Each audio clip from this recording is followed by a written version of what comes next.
Masego, who joins us now for an update on the story.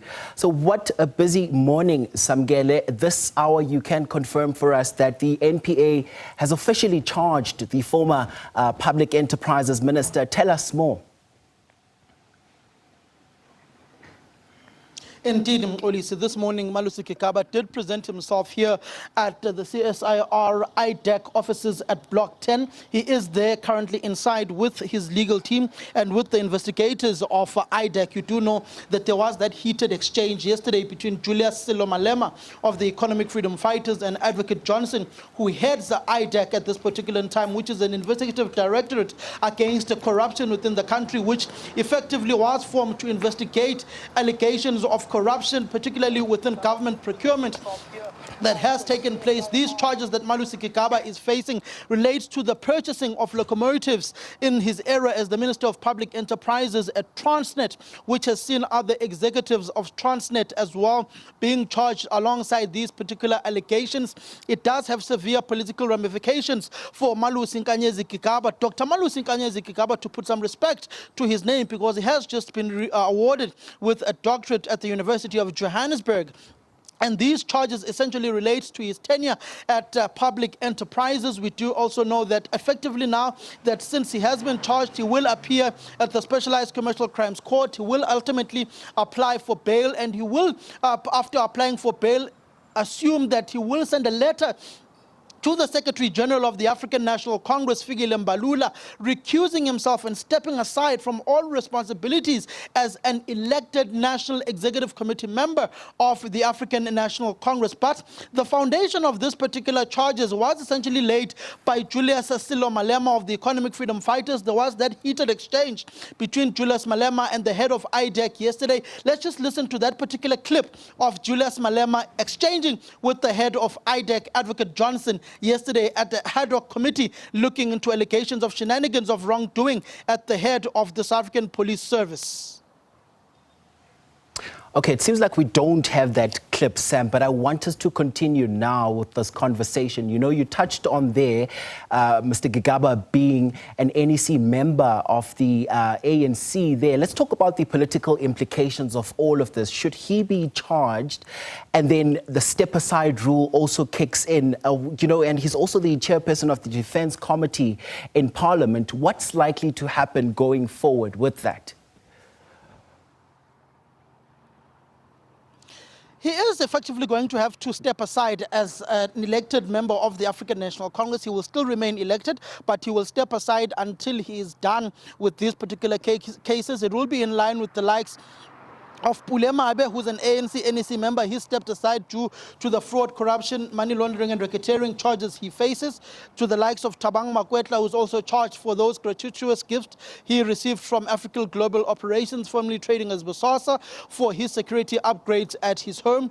And ultimately now, Dr. Malusi Gigaba will also have to step aside after he is now formally charged by the National Prosecuting Authority, by this particular case being investigated by the Investigative Directorate Against Corruption within the country, IDEC. He will step aside. He will not perform any functions within the African National Congress. He will remain with his responsibilities within Parliament, where he chairs a portfolio committee. He will remain a member of Parliament, but he will effectively not perform his political responsibilities until he is found guilty. So you are presumed innocent until found guilty.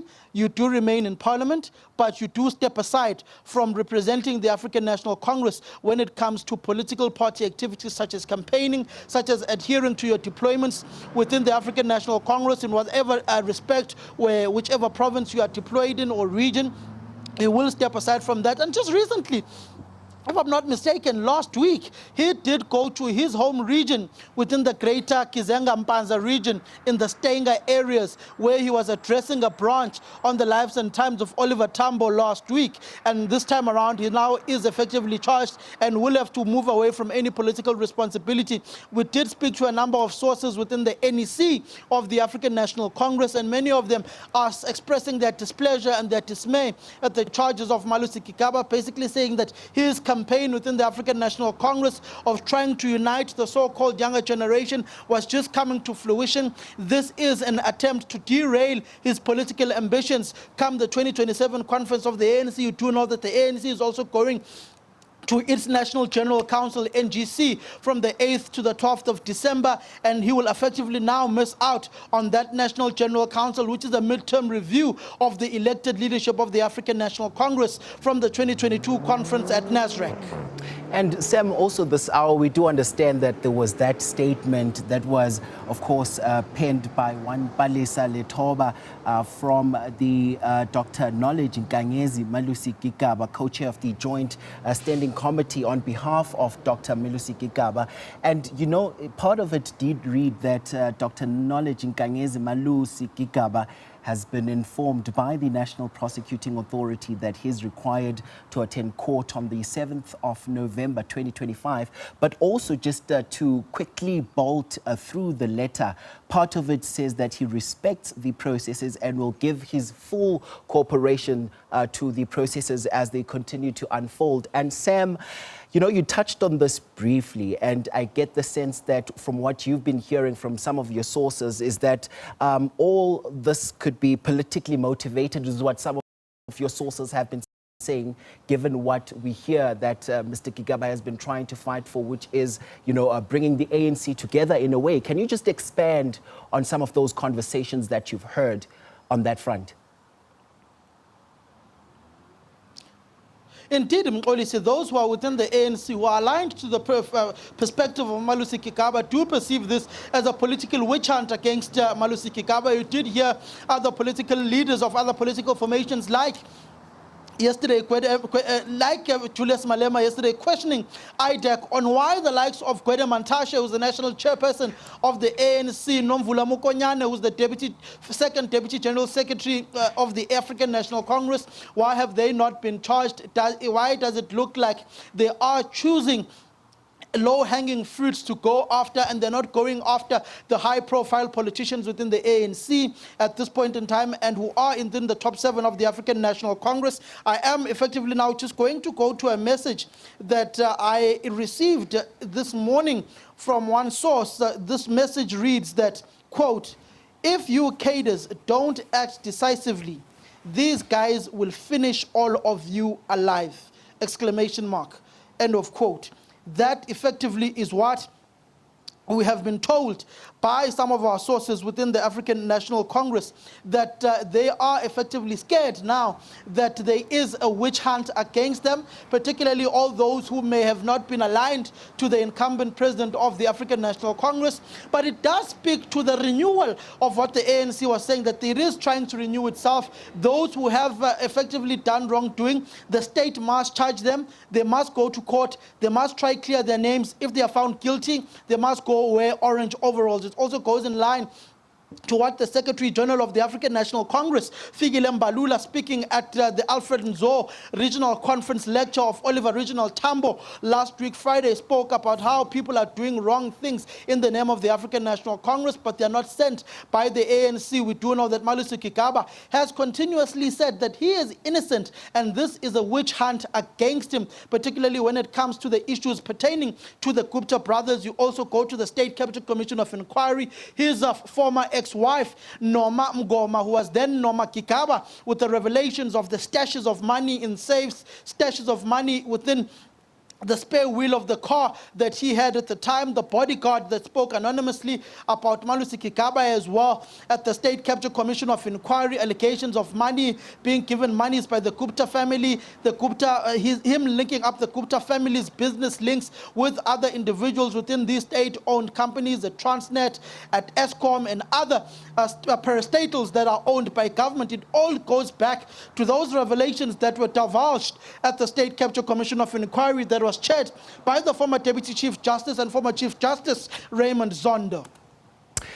And Sema, dare I say as well that it's been a very busy morning insofar as politics are concerned. As you can see there, our viewers can also see it on their screens, that the suspended police minister, Senzo Mchunu, has just handed over devices to the South African Police Services. What more do we know about this, Sam? Indeed, there was a statement earlier on issued out by a spokesperson of the suspended Minister of Police, Senzo Mchunu. I'm just going to go to that particular statement that was sent out by Thembiso Mshengu, who is the spokesperson of Minister Senzo Mchunu.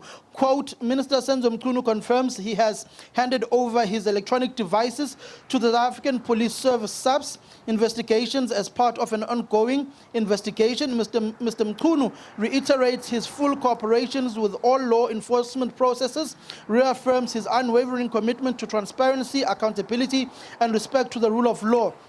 From the onset, Mr. Mchunu has maintained that he has nothing to hide and welcomes any lawful investigation aimed at clarifying facts and upholding the integrity of public office. He remains confident with all due processes will confirm his actions has been ethical, lawful, and consistent with his duties as a member of the executive. Mr. Mchunu remains focused on his responsibility to serve the people of South Africa and to safeguard integrity of the country's democratic institutions. This statement was released on behalf of Mr. Senzo Mchunu by his spokesperson, Mr. Thembiso Mshengu, who is effectively speaking on behalf of Minister Senzo Mchunu on all issues related to the investigations at the Madlanga Commission of Inquiry, at the ad hoc committee.